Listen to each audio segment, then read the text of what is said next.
Senator Sampson. Thank you so much, Robin, and thank you very much to the Junior Women's Club of Wolcott for hosting this event, and of course to everyone watching from home. It's been the honor of my lifetime to serve my neighbors in the state Senate. I first ran for office because I was deeply concerned about the direction our state and country were headed, away from core American principles like freedom, self-government, personal responsibility, and opportunity, and towards a dangerous path of socialism, dependency, and an increasingly powerful political class. Those concerns have not gone away. In fact, they've only gotten worse. And that's why I continue to fight every day for the freedoms that make America exceptional. Inflation, created by bad fiscal policy at the federal level, is already hurting families. But here in Connecticut, high taxes, fees, and regulations are making life even more expensive. Extreme labor policies are driving up costs across every industry, killing jobs and opportunities. Meanwhile, our electric bills are soaring because of hidden taxes and a misguided green energy agenda. Policies passed by the Democrat majority are also making us less safe.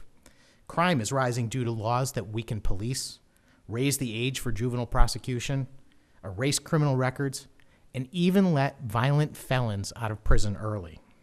Even more alarming, Connecticut has become a magnet for illegal immigration, with sanctuary policies, free health care, and even protections for criminal aliens. These policies don't serve the people of Connecticut. They undermine our safety and our future. On top of that, they're trying to strip away local control from our towns when it comes to education and zoning decisions. And recently, they even called us into a special session just to raise the car tax. Our culture is also under attack. Men are competing in women's sports. They've mandated tampons in the boys' restroom at school. And the relentless focus on DEI is dividing our nation, pushing us away from rewarding merit and towards division. And the sad truth is that only Republicans have made serious attempts to fix these problems. I've seen firsthand the damage caused by having one-party rule in Hartford, where Democrats control both chambers nearly 2-1. As long as that continues, they will control the agenda of the state and our future. Thankfully, it's not all bad news. About 80% of our work in Hartford is bipartisan. I've worked with my colleagues on both sides of the aisle to introduce or co-sponsor around 200 bills that have been signed into law. Bills that protect seniors and veterans, bills that encourage economic growth and investment, bills that protect our God-given rights, and on every subject from healthcare to the environment.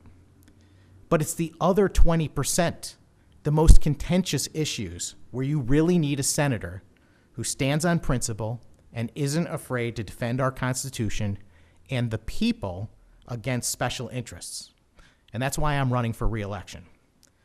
The Democrat leadership in Hartford knows that I am their most important firewall against the most radical policy agenda, the policies that are making it harder for families to achieve the American dream and maintain our quality of life, which is why they've resorted to lies and distortions to defeat me. But I will never stoop to their level. Misleading voters to win an election is disgraceful. My opponent continues to run a campaign with ads filled with false claims about my record, just as he did in the previous election. These dishonest attacks distract from the real issues I just described: unaffordable living costs, a public safety crisis, and skyrocketing electric rates. These are the issues we should be focused on, regardless of whether we're Republicans or Democrats. And what's frustrating is that the Democrats at the state capitol aren't interested in solving these problems. They've ignored Republican calls for a special session to address the electric rate crisis. Just today, I was at the Capitol presenting 68,000 petition signatures to the governor for people that want us in special session to address the electric rate crisis. And sadly, we're being ignored. They continue to sidestep affordability and public safety. And despite obvious election fraud in Bridgeport, they ignore my calls to action. As your senator, I've fought these harmful policies every step of the way. I stand for what's right, and I'm committed to rebuilding Connecticut, making it safer, more affordable, and prosperous again. I humbly ask for your vote so I can continue standing up for the people of Connecticut and the future of our great country. Thank you.